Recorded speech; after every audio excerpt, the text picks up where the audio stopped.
Welcome to another online lecture from Alexandria School. It's my honor to introduce Dr. Maxwell. Dr. Maxwell E. Johnson is Professor of Theology, Liturgical Studies. He is the author or editor of 25 books and of more than 90 articles and essays. He is also past president of the North American Academy of Liturgy and served for 25 years as an editorial consultant for worship, St. John's Abbey, Collegeville, Minnesota, and is a member of the Scientific Advisory Board for Ecclesia Orans, the Pontifical Liturgical Institute, Sant Anselmo, Rome. He will receive the Baraka Award from the North American Academy of Liturgy in January 2022. Welcome, Dr. Maxwell. It's an honor having you here with us. Thank you. And we can't wait to hear this lecture. I've entitled today's lecture, The Development of the Pre-Christmas and Pre-Paschal Fasts in Early Christian Egypt. And I'm thinking I'll go for about an hour, okay? Okay, sure. Okay, in our recent, just released volume called Introduction to Eastern Christian Liturgies, Father Stephanos Alexopoulos and I say that, quote, including the ancient Christian fast days of Wednesdays and Fridays, Coptic Orthodox Christians fast for over 210 days each year, during which no animal products are allowed. Similar to the Muslim practice of Ramadan, no food or drink is permitted during these fasting periods between sunrise and sunset. You know all this better than I do. Lent, known as the Great Fast, begins with a pre-Lenten fast of 1 week, followed by the 40-day fast itself, leading to the Paschal fast of Holy Week. Other fasting seasons include the include the fast of the Nativity, parallel to Advent in the West, the fast of the Apostles, fast of the Theotokos, fast of Nineveh, a 3-day fast commemorating the repentance of the Ninevites in the time of Jonah, occurring 2 weeks, I should say, before Lent. That fast is shared with the Armenians, the ancient Church of the East, and of course the Ethiopians. Egyptian sources, according to my student Nicholas Russo, especially in the canonical literature, the canons of Hippolytus, Athanasius, Basil, and so on, reveal that 40-day quadragesimal fasting regimes were a hallmark of the Alexandrian tradition. The ubiquity of that pattern, in fact, and its use for varied circumstances, suggests to him that it was likely to have been long established. As I indicated, in this lecture, I want to look specifically at 2 40-day periods, the pre-Christmas and pre-Paschal fasts. But in order to do that for both periods, I want to talk briefly about the feasts of Epiphany and Christmas themselves, since these two appear to be rather related to each other in their origins, and in light of some contemporary scholarly approaches, possibly also even to the fast before Pascha. So, Epiphany, Christmas in Egypt. I want to begin with Epiphany, which is, of course, the oldest of the feasts. Already in the late 2nd century, the date of January 6th was associated in Egypt with the birth of Christ. Our source for this, of course, is Clement of Alexandria's Stromates. He writes, there are those who have determined not only the year of the Lord's birth, but also the day. And they say that it took place in the 28th year of Augustus, in the 25th day of Pachon. And the followers of Basilides hold the day of his baptism as a festival, spending the night before in readings. It was Roland Bainton who subjected Clement's calculations to scrutiny, resulting in the date of Jesus' birth in Egypt being assigned to January 6th in 2 BC. But if January 6th was thought of the date of Jesus' birth, Clement, as we heard, further notes that it was also the day, at least for some, the Basilidians, for celebrating Jesus' baptism in the Jordan, with a vigil, though the date wavers, as you recall, between January 6th and January 10th. Whether Clement's own community at Alexandria already celebrated the baptism of Jesus on this date or not, it's abundantly clear that Clement's own theology of baptism would have been highly consistent with that. Indeed, Jesus' own baptism by John in the Jordan is Clement's primary model for interpreting Christian baptism, and is further expressed by his use of the Old Testament typology of the Israelites crossing the Jordan under Joshua, Jesus, into the promised land, a major theme, as you may recall, also in Origen's treatment of baptism in the middle of the 3rd century. Whatever the situation may have been for Clement and Origen, liturgically, it is Jesus' baptism on January 6th, not his birth in Bethlehem, which will remain or become the primary content of Epiphany or Theophany in the Christian East, with the possible exception of Jerusalem, though the letter of Macarius I to the Armenians, roughly 335, newly edited and translated by Abraham Terrian, suggests that Jerusalem originally knew Epiphany baptism as well. So, in addition to a 5th century parchment palimpsest Coptic lectionary, which assigns Jesus' baptism to January 6th, the so-called canons of Athanasius from at least the second half of the 4th century also witnesses to the connection between Epiphany and Jesus' baptism. Canon 16 says, at the feast of the Lord's Epiphany, which was in the month Tuba, if I'm saying that correctly, that is the feast of baptism, they shall rejoice. The bishop shall gather all the widows and orphans and rejoice with them with prayers and hymns, and shall go give unto each according to his needs, for it's a day of blessing. In it was the Lord baptized of John. So again, in the month of Tuba, did our Savior appear as God, when by a wondrous miracle he made the water wine. John Cassian, who died in 435, testifies to basically the same connection, and in passing also notes that Egypt had not yet accepted the December 20 date for Christ's nativity in the early 5th century. In fact, we can argue Jesus' baptism and Jesus' birth were constituted and viewed as a single festival. And just as the miracle of Cana is already connected to Jesus' baptism in the canons of Athanasius, John Cassian connects Jesus' birth in the flesh and baptism in his conferences. For that matter, including the feast of the Transfiguration as well, it seems that these 3 feasts, baptism, birth, okay, we'll talk about that in a minute, Cana, and Transfiguration, these come to be called in Egypt the feasts of the divine manifestation. Okay. What seems to be the case then is that Jesus' birth and baptism in Egypt were seen originally together early on as essentially one event, namely his baptism, in spite of what may legitimately be called some adoptionist overtones.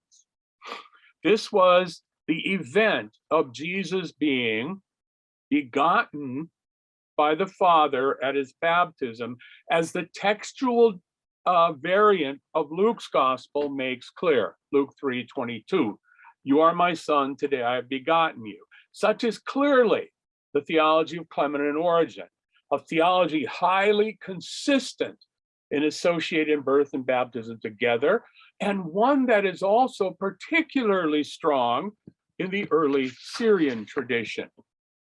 And the fact that the Cana pericope would be attached to this should not be surprising, since Peter Jeffrey has noted a baptismal interpretation of Cana has long-standing importance in early Christianity. Of related importance here is the work of Gabriela Winkler, who in her monumental essay, The Appearance of Light at the Baptism of Jesus and the Origins of the Feast of Epiphany, not only underscores the overall Eastern origins, arguing for a date within the earliest stratum of Christian history, but by means of a detailed and exhaustive analysis of Syrian and Armenian sources, notes that the earliest layer of the celebration had to do with what she calls Jesus' pneumatic birth in the Jordan, where the Holy Spirit comes to rest on Jesus, and the divine voice and fire or shining light reveal the moment of his, in quotes, birth. Okay? This Syrian focus, Winkler also sees reflected already in Clement of Alexandria's assertion about the date of Egypt. In fact, Winkler summarizes the later development of Epiphany as precisely the separation of Jesus' birth, nativity, and baptism. Okay? This oscillation, she says, between baptism and birth and so on and so forth, is nothing other than a precursor for the separation, whose way was prepared in the 4th century. Most important issues, Epiphany, January 6th, established itself as the feast of Jesus' baptism, and a new separate feast introduced, celebration of his birth on December 25th. You probably know all this stuff. One of the major reasons for this shift, and it's no surprise, is going to be the development of Orthodox Christology, representing a move away from potential adoptionist overtones related to Jesus' birth in the Jordan. Several years ago, Georg Kretschmar, the great German Lutheran scholar, in his study of baptismal liturgy in Egypt, claimed that Egypt and Syria share a common root relationship in rite and theology. And Winkler's work, I believe, it underscores that this commonality existed also the origins and celebration of Epiphany. Okay, so Epiphany, Theophany, we might say the original birth of Jesus feast, okay, combining nativity and baptism, okay? Christmas. The feast of Jesus' birth on December 25 is, of course, a Western Roman development, and its emergence in the East is most likely due to Western influence. With regard to its development, several sermons preached by St. John Chrysostom in the year 386 seem to indicate that its adoption in Antioch had been relatively recent. Well, whatever the case at Antioch, sermons by Gregory of Nazianzus preached at Constantinople in 380, 381 indicate that December 25th was already being celebrated there, but whether the feast had been newly introduced by Gregory or existed for some time is disputed. Its appearance in Cappadocia, of course, where Gregory was from, also seems to belong to the same time period. But in Jerusalem and Egypt, it wasn't until the 5th century that it comes to the fore. And in fact, it was never adopted in Armenia. When I teach my courses in liturgical year, I say, Armenia never accepted the newfangled date for Christmas. And in fact, what Armenia represents is what early Egypt would have been about too, I would argue. Thomas Talley in his wonderful book, The Origins of the Liturgical Year, which been very much criticized in recent scholarship. But I think he's right here. With regard to Egypt, he summarizes, it's only in the 5th century that the festival of December 25 was adopted at Alexandria. Then, following the Council of Ephesus, Paul of Emesa preached before St. Cyril of Alexandria on December 25, 432, and again on the following January 1. This marks the first celebration of the Nativity on December 25 at Alexandria, of which we have record. Okay? In view of the relationship to the Council of Ephesus, it seems quite likely that the December festival's adoption in Alexandria was motivated by Christological concerns. The adoption of Christmas there may have contributed to the unsuccessful and temporary establishment of the feast a bit later in Jerusalem. If you know any of my work, I tend to look at the Egyptian origins of a lot of stuff that's going on in Jerusalem, okay? One of my recent doctoral students wrote her dissertation on looking at Egyptian influence on Jerusalem practice. And I'm convinced that the liturgy reflected in Cyril of Jerusalem is essentially Egyptian in its core. I have a paper coming out on that also. Okay. The separation of Jesus' baptism in the Jordan, celebrated originally as his birth feast on January 6th, from the December feast, the separation, right, from the December 25 feast does not appear to have happened until then, the mid-5th century in Egypt. All right, this raises all kinds of interesting questions, as we'll see. So I want to turn now to the 40-day preparation period, okay? And I'm going to start with the pre-Christmas fast, or the whatever it's pre, okay? So I want to reverse course and begin here with the Christmas fast.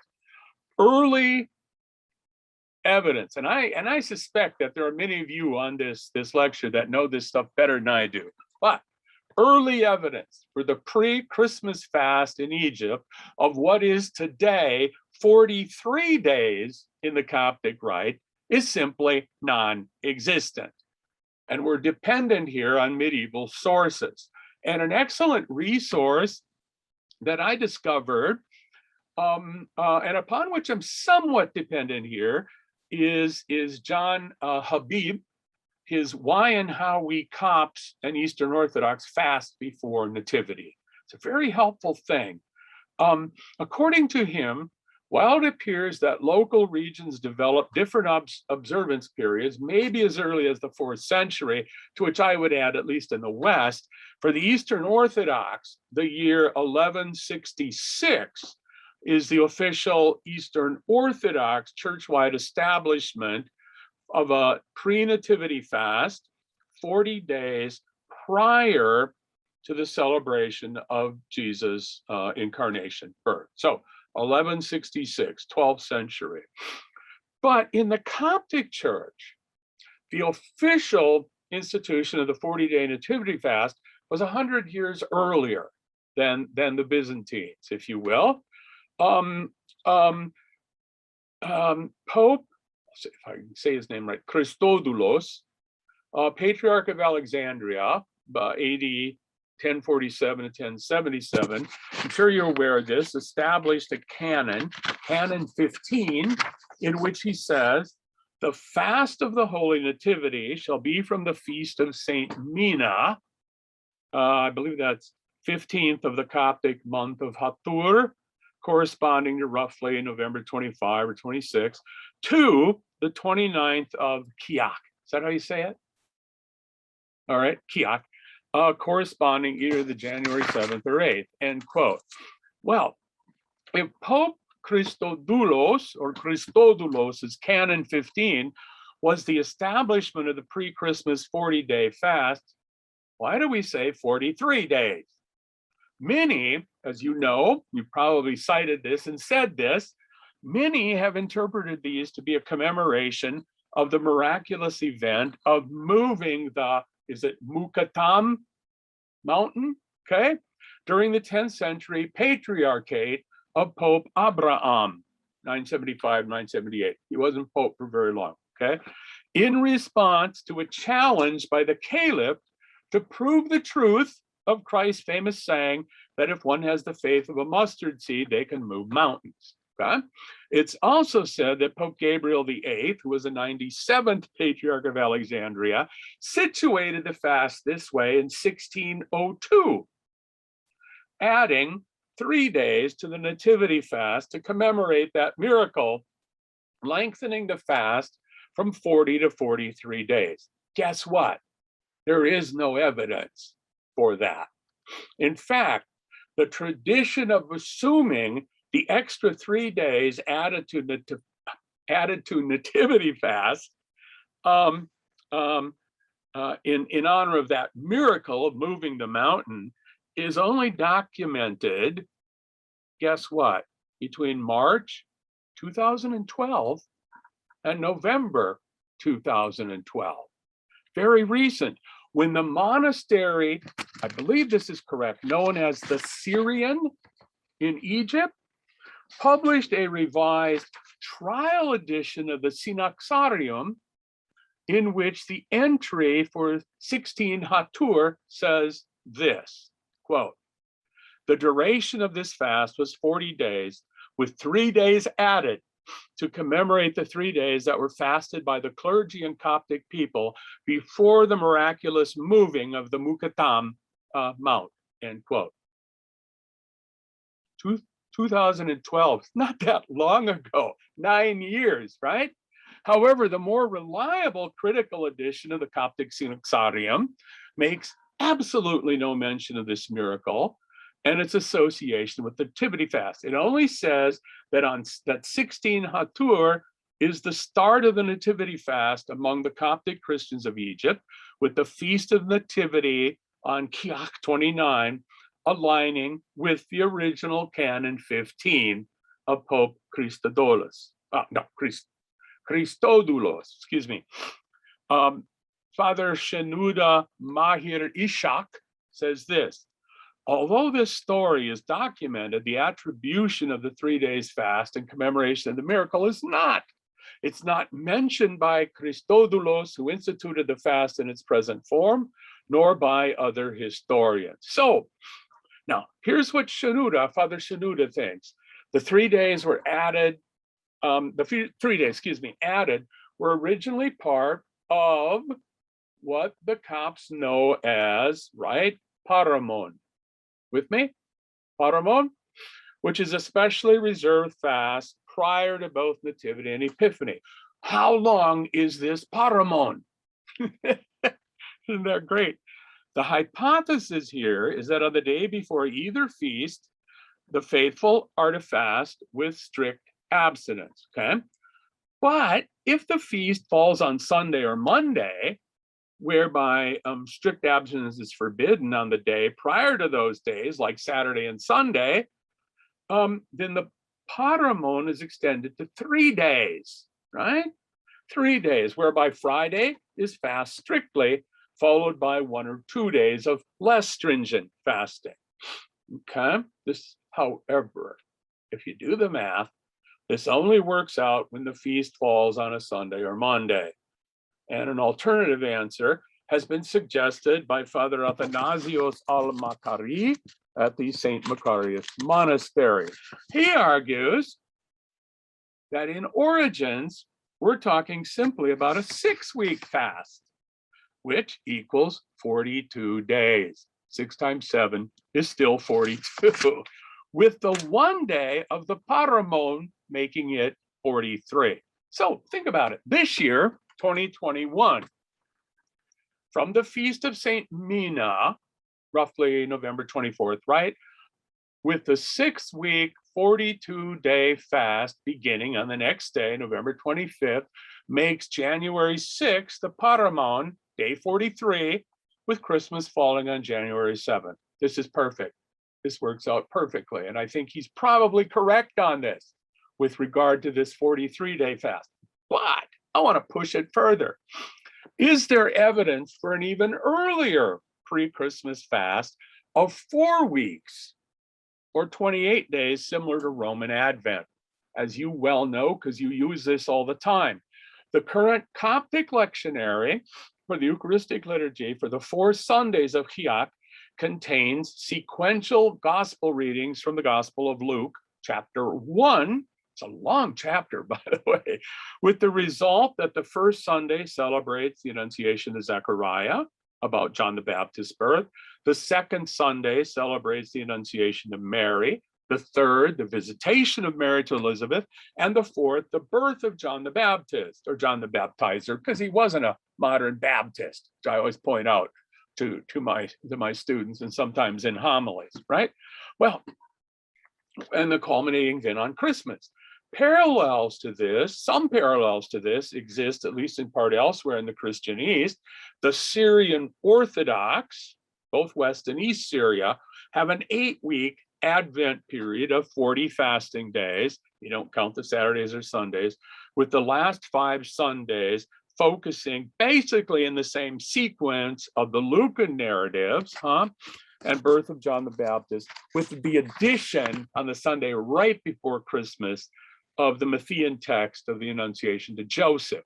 Okay, Byzantines have a 40-day fast beginning around November 15th, with a decidedly, you might say, Marian focus.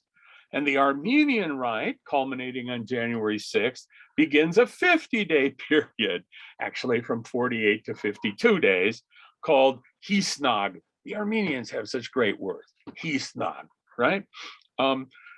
Sounds like somebody sneezed, actually. But on the Monday nearest November 18th, and so ending on the eve of Theophany.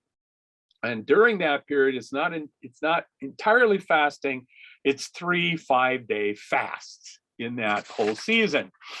It is viewed not so much as Advent, but simply as a transitional period that takes place between the season of the cross, September 14th, of course, and the Feast of Theophany.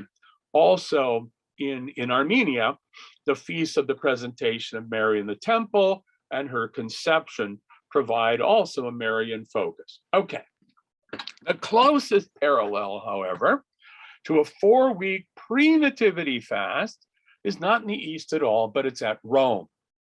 Roman Advent, however, does not contain lectionary readings parallel to those in the Coptic or Syrian rites. Rather, the Roman readings are eschatologically oriented toward the parousia of Christ. And early liturgical sources suggest that Advent season, now at the beginning of the liturgical year, came originally at the end of the year, with the new year beginning on Christmas. Elsewhere in the West, as I noted, we encounter 40-day periods before either Christmas or Epiphany.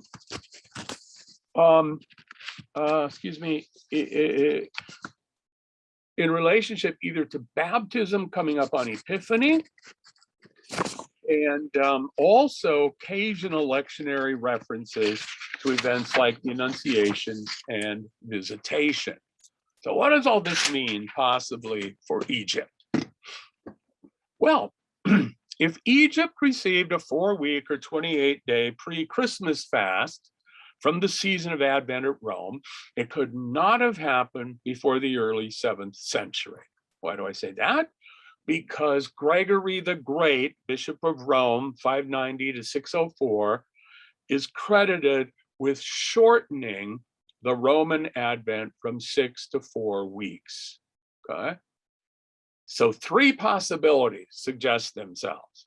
One, in Egypt, okay, the pre-nativity fast was originally only 1 day, okay, which was then, that day called the Paramon, which was then added later to a 40-day fast, okay, with the gospel readings of the last 4 weeks then more directly associated with nativity, possibly. 2, given its traditional focus on the baptism of Jesus on Epiphany, Egypt, like elsewhere, knew early on a 40-day fast before Epiphany, which then got the kibosh at some point. Or 3, which was the argument I like, Egypt received a 4-week or 28-day pre-Christmas fast directly from Rome sometime after Gregory the Great but before Canon 15 of Pope Christodoulos in the 11th century, and hence added the 4 weeks to its original paramon. Okay? So what I'm arguing, well, wait, let me say it this way. Options 1 and 2, we can probably easily omit because we don't have a lot of evidence for that.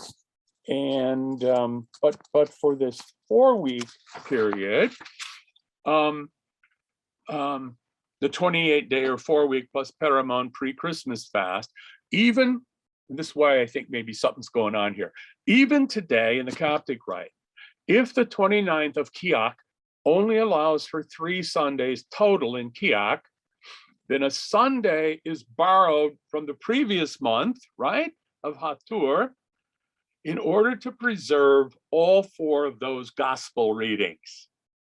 Okay, you don't omit any of them. Even if the calendar, if the year doesn't cooperate, tough. You change the year then to make sure this happens.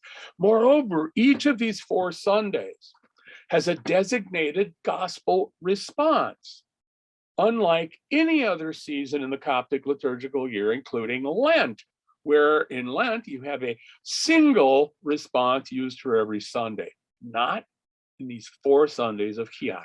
Such may well suggest, notes my student, Arsani Paul, Father Arsani Paul, I think some of you may know him. He's one of my current doctoral students. He says that, quote, it suggests a possible older pre-11th century tradition that had a 4-week fast closely tied to the lectionary. He says, I know of no other rubric that would usurp a Sunday from a previous month in order to preserve a particular month's 4 Sunday gospel readings, end quote. Now, maybe there is something, but he didn't know of one, and I can't figure one out either. Further, in the 14th century lamp of darkness, Ibn Kabar, al-Barakat Ibn Kabar, refers to the paramon as the preparation day for Christmas, and says that it starts on 15 Hatur. But he says, in southern Egypt, the Copts preserve a tradition, and get this, from the 1st of Hatur until Christmas. Well, since that would amount to a fasting period of approximately 60 days, for which there's no corresponding evidence, this is probably a scribal area, not the 1st of Hatur, but the 1st of Kiak, making the fast, guess what, 28 days plus 1 day for the paramon. Consequently, since we know southern Egypt appears to have held on to older traditions than Alexandria and so on, since it took time for updates to reach them and for them to accept changes, it may well be that it preserves here what was originally a pre-Christmas fast, not of 40 days, but as at Rome, period of 4 weeks before Christmas, in a season characterized not for the parousia, but for the nativity. It looks then like the paramon plus 4 weeks might be the original pre-Christmas fast in Egypt. Yeah, possible. It's all speculative, right? I'll grant that. But it does make some sense with what we read in documents. So there you go. So you can, right now today, then, what does that mean? Well, it doesn't mean you can do anything about it, but other than in terms of formation and understanding. All right. I'm going to move to pre-Paschal 40 days now, if that's okay. Even if it's not, I'm going to do it. Okay. So the pre-Paschal or Lenten fast. Okay. Like the universal ideal of Paschal baptism itself, the pre-Paschal Lent appears to be a 4th century post-Nicene development. You know that. Thomas Talley wrote, and I quote, "The Council of Nicaea is something of a watershed for the fast of 40 days. Prior to Nicaea, no record exists of such a 40-day fast before Easter, but only a few years after the council, we encounter it in most of the church as either a well-established custom or one that has become so nearly universal so as to impinge on those churches that have not yet adopted it. So where does this come from? Scholars in the past, and not that long ago, have held to what Nicholas Rousseau, who wrote his dissertation under me on the origins of Lent, but what he calls the extension hypothesis. The extension hypothesis, that Lent simply develops backwards from the 1 or 2 day fast before Pascha, the equivalent of like a paramon, if you will, but a 1 or 2 day fast to Holy Week to the 40 days. Okay, so it's a backwards extension. Okay, you start with Pascha and you move backwards.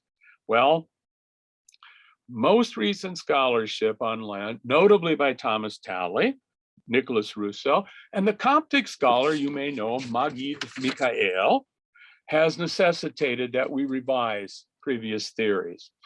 In my book, Liturgy in Early Christian Egypt, now thanks to this organization, recently translated into Arabic, I simply followed the approach of Thomas Talley, who directed scholarly attention to what he believed was the earliest tradition in Alexandria, where we see references to various 40-day fasting periods in pre-Nicene literature.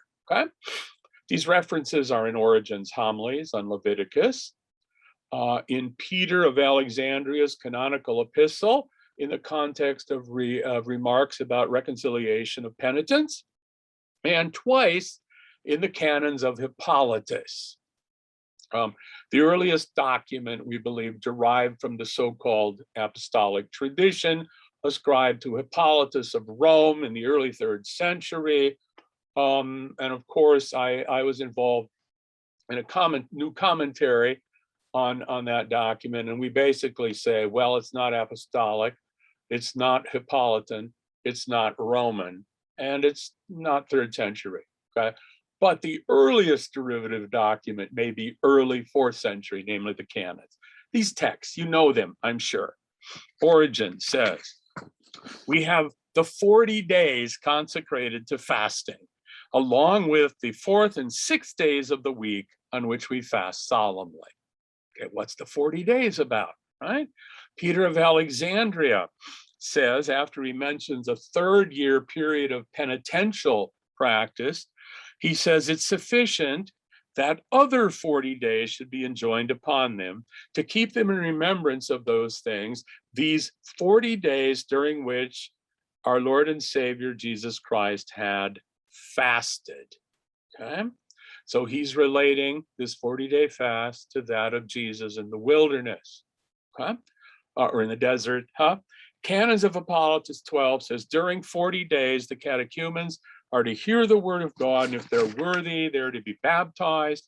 Elsewhere in the same document, the fast days which have been fixed are Wednesday, Friday, and the 40. Whoever adds to this list will receive a reward. Whoever diverges from it, except for illness, constraint, or necessity, transgresses the rule and disobeys God who fasted on our behalf. So, turn the screws in a bit. In 2 of these sources, the 40 days of fasting are explicitly related to Jesus' post-baptismal temptation in the desert, but none of these speak of this period in relationship to Easter or to Epiphany, and only one of them clearly to baptismal preparation. So, it'd be very difficult to interpret these 40 days as clearly referring to a period connected to a pre-Paschal 40-day fast in Egypt. Talley, as you recall, maybe, thought they were references to a unique and early Alexandrian custom and season, and looking at later Egyptian sources, concluded that this unique and early Alexandrian 40-day fast became a 40-day pre-baptismal fast for catechumens, begun on the day after Epiphany. Following the Gospel of Mark's chronology, which Talley believed was the early Gospel of Egypt, for which there's no evidence, I might add, but following that, this fasting period then concluded 40 days later with the solemn celebration of baptism and maybe reconciliation of penitents. Now, you remember this. This is what Talley thought. In conjunction with baptism, a passage was read from the so-called lost secret Gospel of Mark. It's intriguing.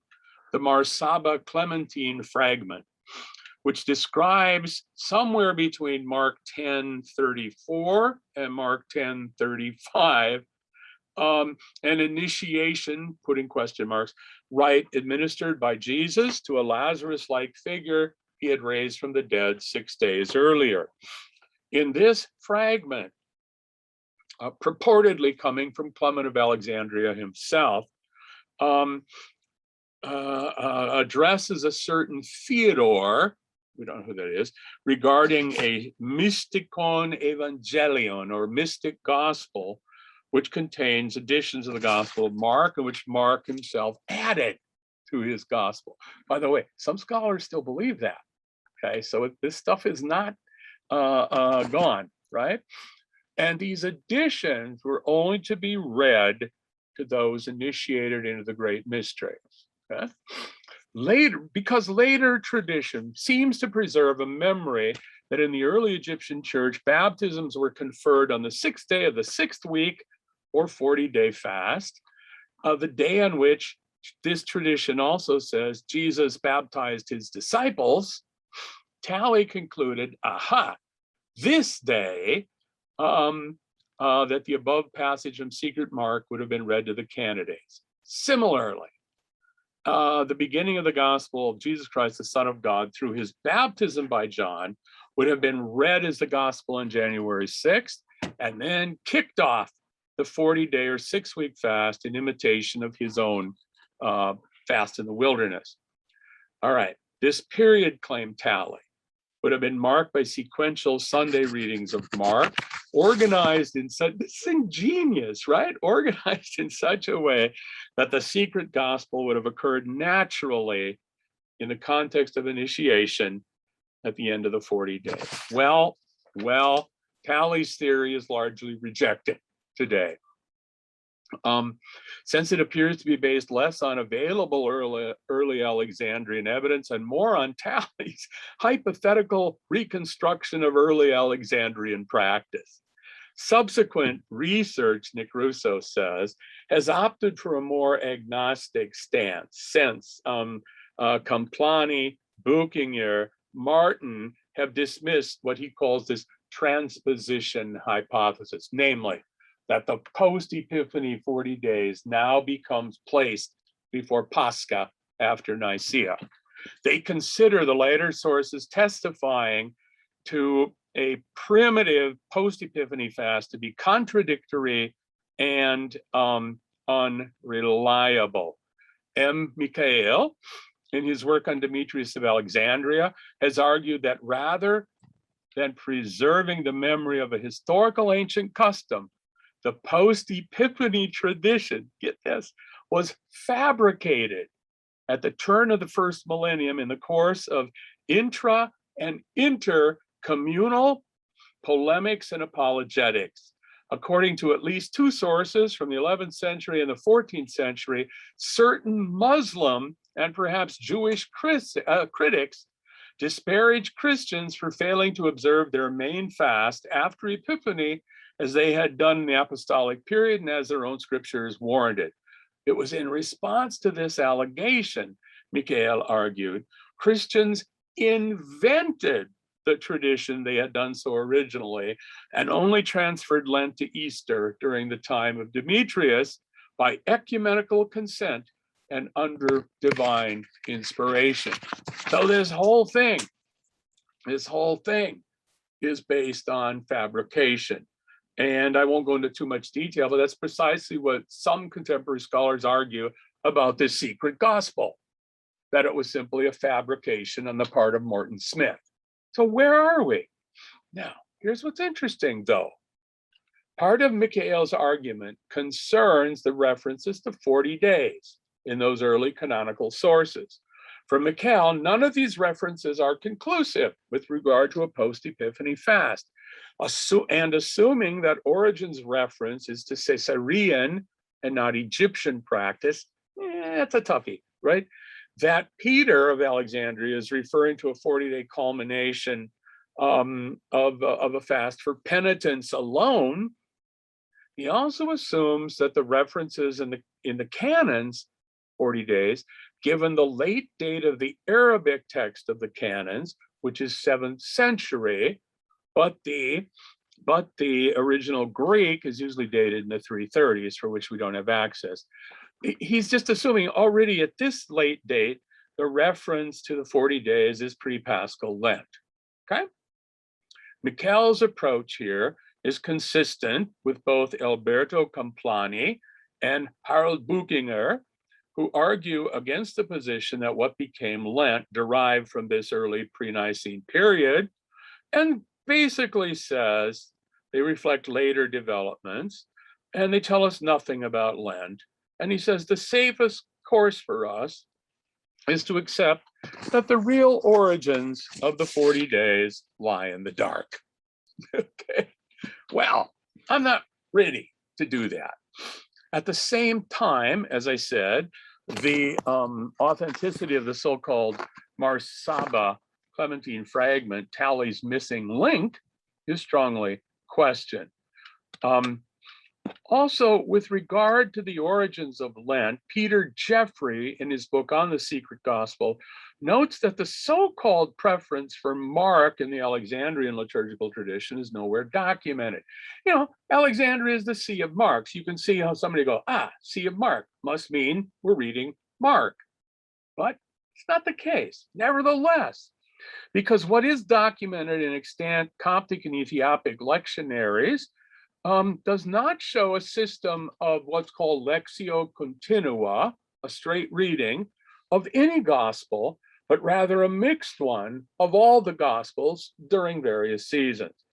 The only place where you read one gospel for several Sundays we just talked about, and that is the pre-Christmas fast, at least the 4 weeks of the last part of it. By the way, I think Bishop Kyrillos Abdul Sayed has written a little booklet on those 4 Sundays of Kiak. I just thought of that now, with patristic sources, and so it might be a nice little thing to have in one's library. I don't have it yet. Wonder why he hasn't given me a copy. Well, there you go.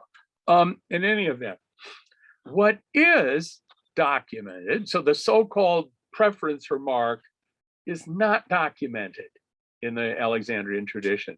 But what is documented in extant Coptic and Ethiopic lectionaries shows us in the Epiphany cycles, post-Epiphany cycles also, that the baptism of Jesus from Mark 1:9 to 11 does indeed occur. But already the earliest Coptic lectionary source that we have, 5th century, is part of a 3-day celebration, including the Matthean temptation and the Johannine wedding at Cana. You see how this is all tying in here, right? So, as Jeffrey notes, early Egyptian lectionaries for Epiphany do suggest the beginnings of something, easily a 40-day fast at the time of Epiphany. And what's interesting in the Coptic tradition is later Lenten lectionaries do place a focus, a baptismal focus, on either the Sunday of the 6th week of Lent, right? Or the 6th Sunday of Lent, a day which is even called the Sunday of baptizing. Where does that come from, for heaven's sakes? The life of Peter I of Alexandria and the history of the Coptic patriarchs also tells us this. It's a story about an Antiochian woman on a sea voyage coming to Egypt and wanting to have her kids baptized. So when they land, when they and the Antiochian women with her 2 children entered the city by the help of the merciful God, since that day was the week of baptism, which is the 6th week of the fast, when infants are baptized. Now it's interesting, she doesn't say when this fast was, when this 6th week was. But even if you want to write it off as an early medieval text, the fact remains that this reference to baptism taking place during the 6th week of the fast predates by several centuries, even if longer, if it's authentically representing the time of Peter. It predates what Mikhail suggests was a fabrication made at the turn of the first millennium in the course of intra and intercommunal polemics and apologetics. I don't think you can write the whole thing off on that. But let's return. This will help maybe more to the references to 40 days. We're going to go over just a little bit, but not too much, especially the canonical literature. And here I want to look at canons of Hippolytus. If one is inclined to reject the historicity of the post-Epiphany fast and its subsequent transference or transposition, a tradition that did enjoy some currency in the Christian East elsewhere, you still must account for the preponderance of 40-day fast in 4th century sources that may be just as conservative of more ancient practices as innovative of new ones. Okay, with regard to this, as noted above, none of these 40-day fasts are clear references to either Pascha or Epiphany. Even if we discount Origen's reference as Caesarean, that still leaves both Peter and the canons. Peter's reference, is at least pre-Nicene, even if not directly related to a liturgical season. What about the canons? Mikhail, and as far as that goes, others may be correct in suggesting this is but a reference to Lent, the catechumens being instructed during Lent. But what's interesting here is canons of Hippolytus, as I said, is derivative from the so-called apostolic tradition, okay? And all other derivative documents. Please remember, there is no such thing as a pure text of the apostolic tradition out there. Everything there is created by the various sources, but all other derivative documents from the so-called apostolic tradition, including a recent Ethiopian version edited by Alessandro Bausi, at this point have a reference to a 3-year catechumenate, not 40 days. Nor does the so-called apostolic tradition in any of its documents ever refer to paschal baptism or to Lent explicitly, although both Pascha and the Paschal fast are referred to. Consequently, I would argue, it may well remain that Canons of Hippolytus 12 is a reference to an indigenous Egyptian practice, since it would make no sense to change it to a 40-day Lent when none of the other documents, which are all significantly later, don't make a similar change. So here we must bring in also, just to recall here, the festal letters of St. Athanasius. In 330, all he refers to is the 1-week pre-Paschal fast. But 10 years later in 340, he writes again in an attempt, obviously, to persuade the Egyptians to adopt the 40-day pre-Paschal fast, since not to do so, in light of practice elsewhere, is a disgrace. We're made a laughingstock. So obviously they're not doing Lent. But are they doing 40 days? You see? It's important to note that there's no reference to Paschal baptism in his letters. So while Canons of Hippolytus could be a reference to pre-Paschal Lent, I would expect there a clear reference to baptism taking place at Pascha, but it doesn't. In other words, even now with the absence of secret mark, we still have to account for baptismal themes and terminology associated with Epiphany and a 40-day fast in Egypt. Okay? Nick Russo argues that beyond the confusion, contradictions, and misnomers lies a historically accurate datum. Some Egyptian Christians likely observed an annual fast in strict imitation of Jesus, fasting for 40 days following the Feast of Epiphany. So I would want to argue here, we're almost done. Oh, I'm not doing too badly, that a case can be made for an Alexandrian origin to the pre-Paschal Lent, though we're probably on safer grounds to accept Buchinger's conclusion, quote, the real origin of the Quadragesima lies in the dark, end quote. Nevertheless, the sudden post-Nicene universal emergence of the 40 days of pre-Paschal preparation for Egypt and for baptism at Egypt does suggest that the 40 days of Lent did not come from nowhere. Nobody got, they didn't get together and say, what should we do? Well, let's have a 40-day pre-Paschal fast. Yeah, that'll be good. And let's relate it to the temptation of Jesus. Yeah, that's good.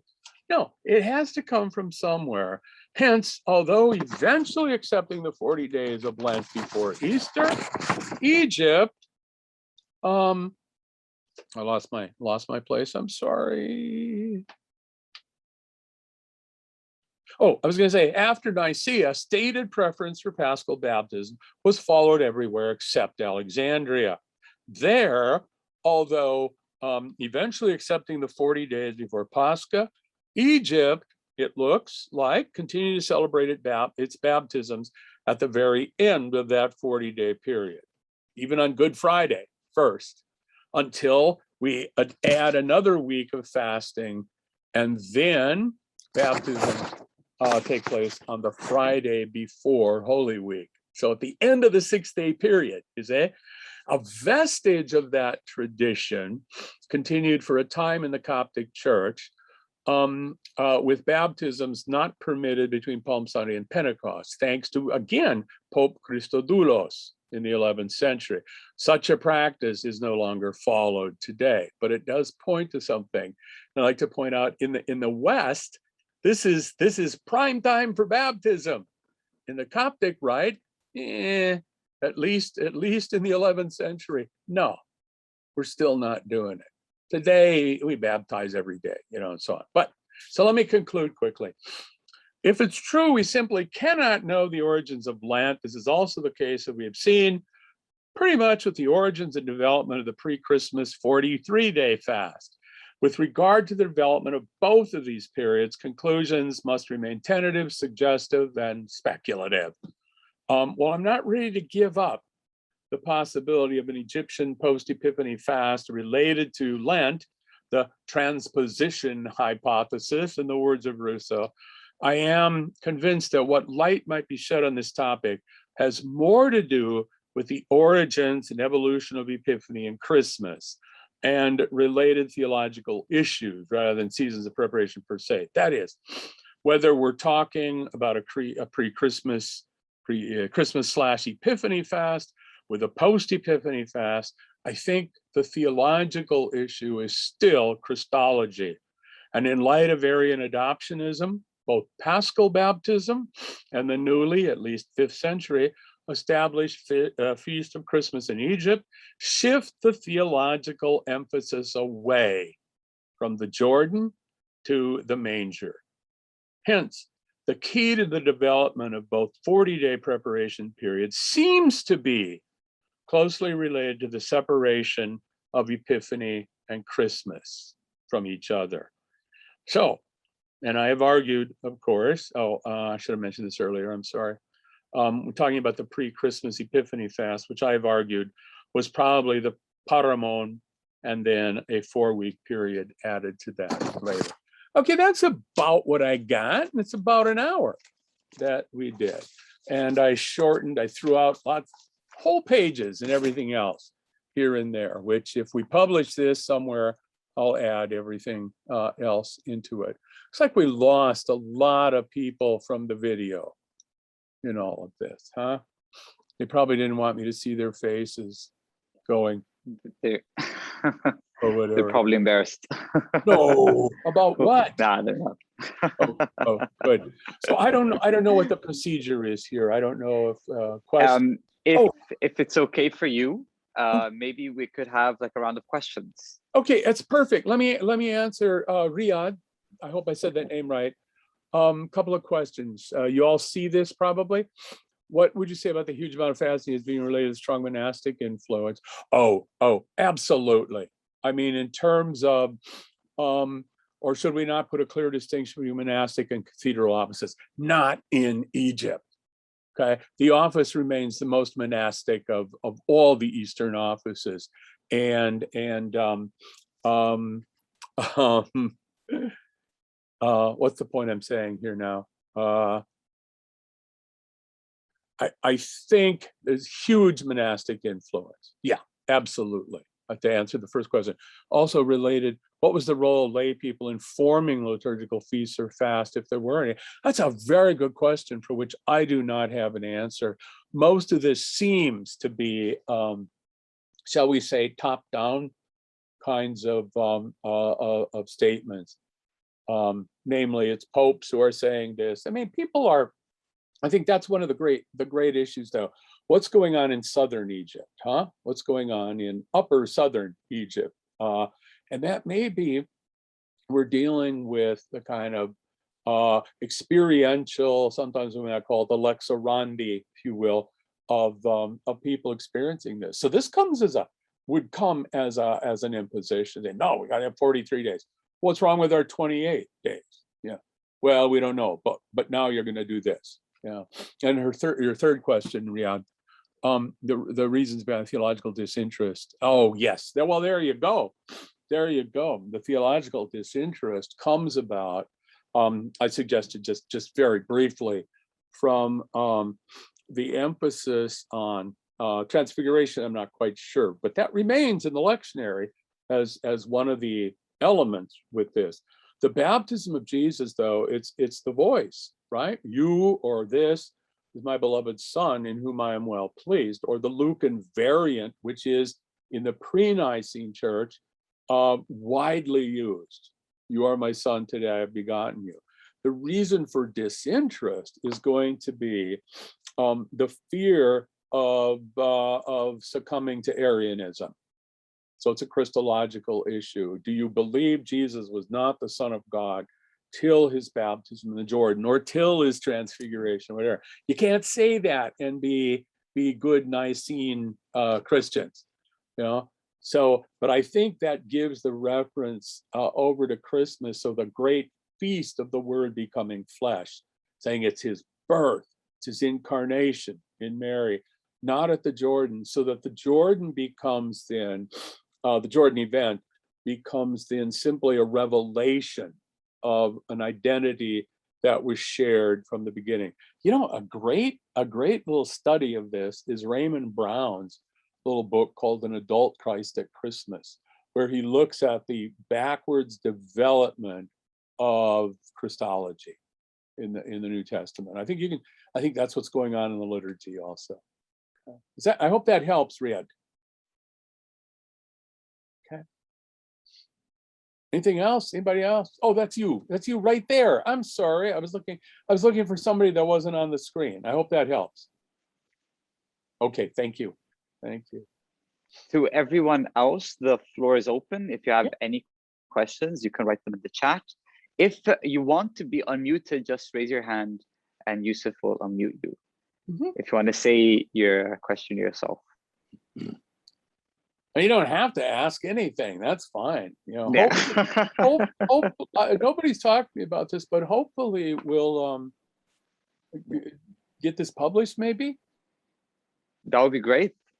Well, it was a very insightful lecture. Thank you. I'm very fine with doing that. The one thing I would argue is that I would like it done if we do that, in Arabic. So translate. We could translate it. Yeah. Huh? Of course. Yeah, because I might want to use the English version for something else. Sure. If that works. Yeah, of course. Yeah. The school can translate that and we can have it published. Well, I did my whole book, you know. So that would be wonderful. It's interesting knowing the origins of the fast that we always do every year, year after year. Yeah. Without actually thinking about them. Yeah. And I'm certainly not ever suggesting that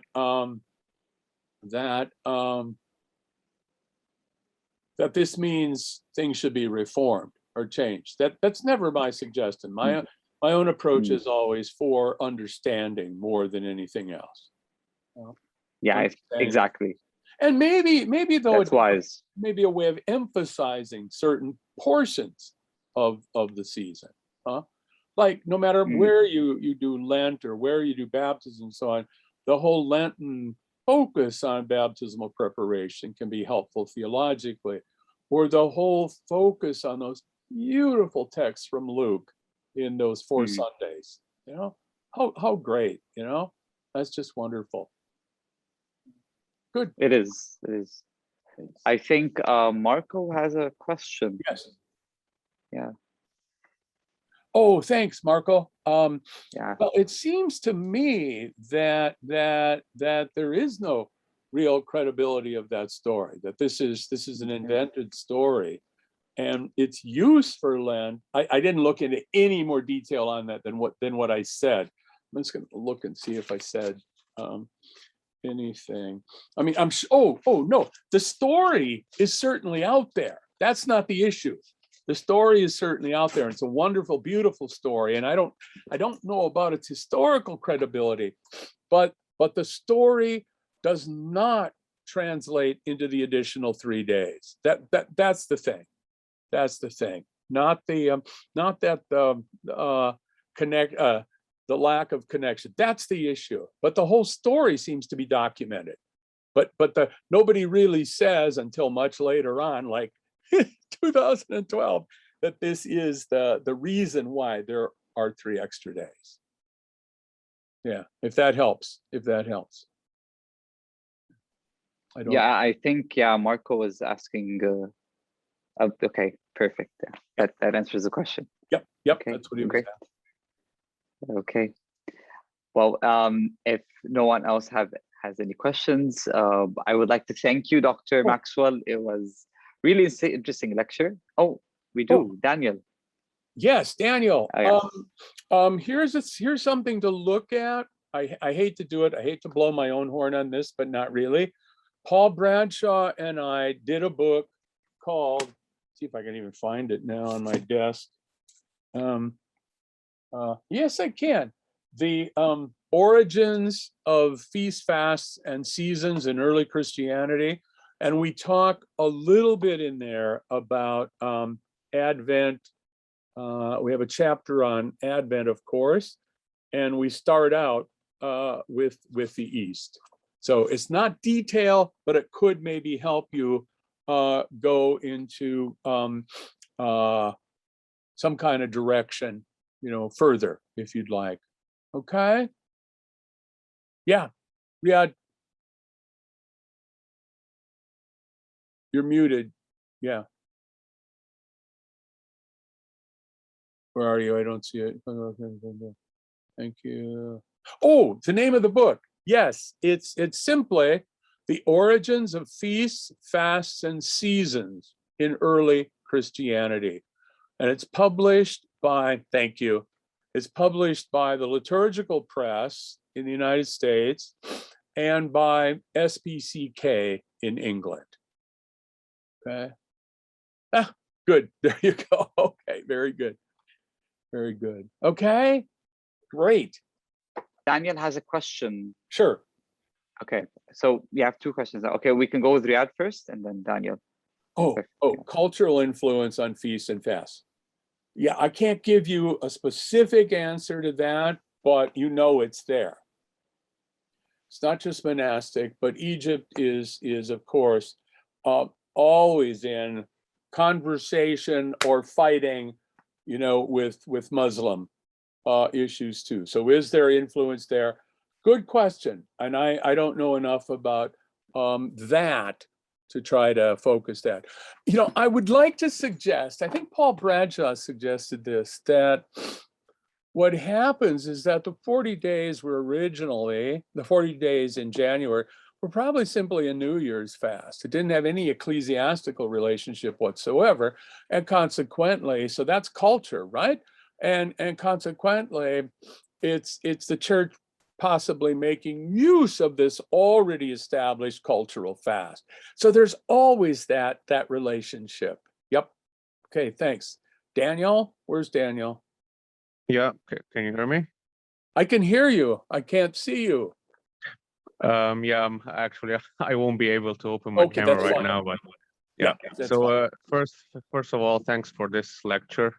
So I just want to ask about the fast of the Virgin. So The Witch is of the Virgin, the Fast of the Virgin. the Okay. fast of the Virgin? Yeah. So does it have any origins in any place earlier than, I guess, Middle Ages? I don't think so. I don't think so. And of course, the parallels, Daniel, are going to be with the Byzantines to some extent. You have other feasts, of course, in the Coptic tradition that aren't in other traditions, but I don't think we see any detailed development. There's always going to be, I mean, the earliest Christian tradition is a day or a week before the feast, okay? And then it's spillover to a week after, okay? So that you're probably going to have, but when you think about the various Mary feasts, which are so much fun, and even, don't you have a monthly commemoration of Mary along with Michael Yeah, the Archangel and that's a couple true. others I can't think of right now. Those are always fun and good, but I think we'd have to look at that in some detail, and I'm trying to remember even off the top of my head where we might look. We only, in our book on Eastern liturgies, we only mention the fasts. We don't get into these questions of origins and so on too much. But I'm gonna guess, like, when is the earliest fast? It might be the day after a feast of Mary, certainly the day after Christmas in Constantinople, and certainly the feast of August 15th, right, or its equivalent, and that's going to get connected to a fast, certainly in Egypt and in the Syrian churches. So I got a hunch it's all part of that liturgical process of what we call it cross pollination, cross fertilization. But when you mention Mary, I think if the original August 15th feast we can date in Jerusalem, the earliest Marian hymnody and even the use of the term Theotokos comes to us from Egypt. Yes. Some of the manuscripts of Origen's commentary on Romans, he refers to the Theotokos, and of course the great hymn Sub Tuum Praesidium is probably early 3rd century Egyptian. So on that line, it's sometimes hard to know who's influencing who at that point. Does that help at all? Yeah, it does. It does. Thanks a lot. Thank you. Mina raised his hand. Yusuf, if you could unmute him. Of course he did. I thought he was waving goodbye. Mina, please. Thank you. Sorry, doctor, this is the last question. The what? I have a small question. Now you hear me? Yes. My question is about the 3 days of the fast of Nineveh. Oh, good question. Yeah. Mm-hmm.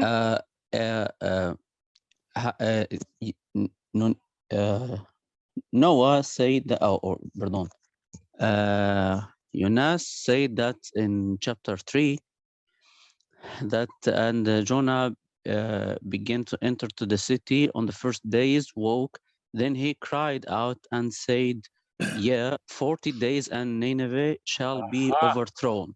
Okay. So now he said that after 40 days. Yep. But in our liturgy, in Coptic liturgy, we said in the Doxologia, we said that in 3 days and 3 nights with fasting and tears, also the birds and the animals, and then God accepted there. So from where we got this 3 days, even though that the Bible didn't say they completed the 40 days. So this is my question. It's 3 or 40, or it's even though it's not written. Pardon, if there's any mistakes in my language. Huh? No. Your language is perfect. Your language is fine. I have to look it up myself right now. The Jonah text, just to be absolutely certain here. Come on. Why do I have a paper clip in my Bible there? Okay, come on.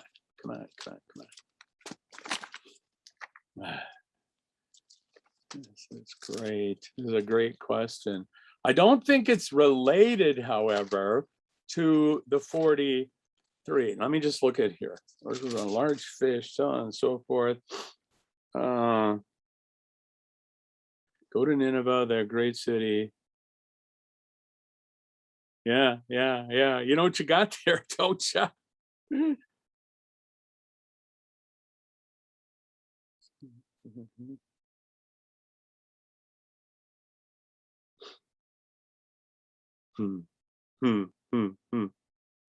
Yeah, it's 41 days, isn't it?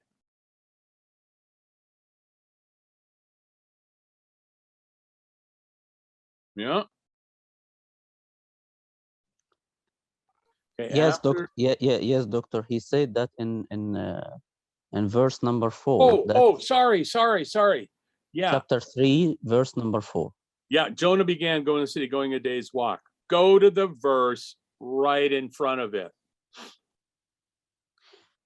So now he said that after 40 days. No. Verse 3. Verse 3. Verse 3. Yeah. So Jonah set out, went to Nineveh.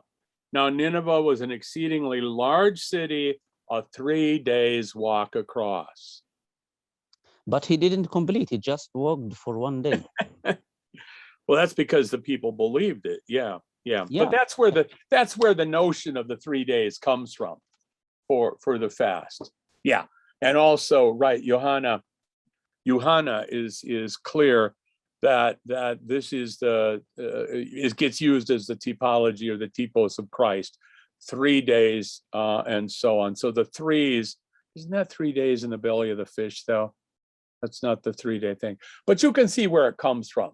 Nineveh, 3 days plus 40 days more. Makes perfect sense. Yeah. It's just a use of an imaginative use of scripture at this point, I would say. But great fun. I was trying to, when you mentioned that, I'm going, wait a minute, what? So I'm glad you asked that. Okay. So what do you think, Kareem? Actually, I have a last question. If, okay, fine. Just something that popped in my head. Is there any historical evidence to the way we fast, like vegan fasting? Is there does it go back to older times? I don't know. Yes. Yeah. Yes. It's the equivalent, and this is monastic kind of too. It's what's called the dry fasting, right? You don't. Bob Taft would say you don't ingest anything, not even mosquitoes, in this kind of fast. No one would like to ingest mosquitoes. It's certainly okay. Parallels there with there. I know there are some parallels with Muslim practice as well, but that's later, of course. But no, early Christian fasting, that's heavy duty, even early on. And probably in early fasting, by the way, Deacon Marcos, that's fasting from fish on Wednesday and Friday. Specifically, I'm not quite sure. I think in the Byzantines it's shellfish specifically, but so it's kind of a generic thing. You don't eat any living creature, I suspect, is what that's a part of. Yeah. Or it depends on who was cornering the meat market, I suppose, or the fish market. That's an argument you hear in the West, that the Franciscans cornered the fish market, and that's why you have so many days of can only have fish but no meat. Whatever. Yeah. Probably in ancient times they would fast, like they would cut off food till a certain part of the day. Yeah. Would that be correct? Yeah, absolutely. We have evidence of that But then- quite early on. Yeah. Okay. Yeah. And maybe if you're breaking the fast with communion, you're talking about a kind of reception of reserved sacrament, which used to be an Egyptian tradition too, but Oh, really? but has fallen. Yeah. Or Okay. just done anymore. Yeah. So the Copts, who else? The East Syrians, they don't reserve the Eucharist, which is a very interesting thing. Yeah. So good. Perfect. All right. Okay. Hey, Well, thank you, Paul. Can't thank you enough. Great fun for me. That was very insightful, and we had a lot of fun. And hope you could be with us again. Well, in you the never future. know. You never Yeah, know. We we maybe could can do do that.